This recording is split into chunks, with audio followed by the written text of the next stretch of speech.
মেঘলা মেঘলাই কোনো আকাশটা তো একদম ভালোই লাগে না। বৃষ্টি হোক কোনো প্রবলেম নেই, আমরা সবাই খাবার বাড়িতে পৌঁছাই।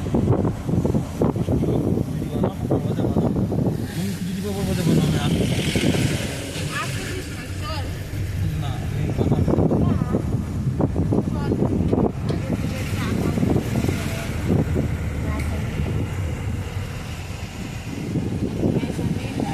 আমি না যাই তো বাবাই তোমার যাবার বাইরে ভালো বাপরে বাবু ওদিন গেছি খা খা, এদিকে মামা যায় ওখানে, এদিকে আমি না যাই।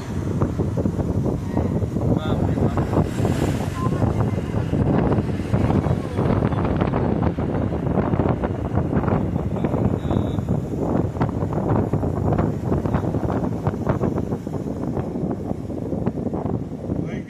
জয়েন করতে কালকে কোথায় বসে রয়েছে মামা?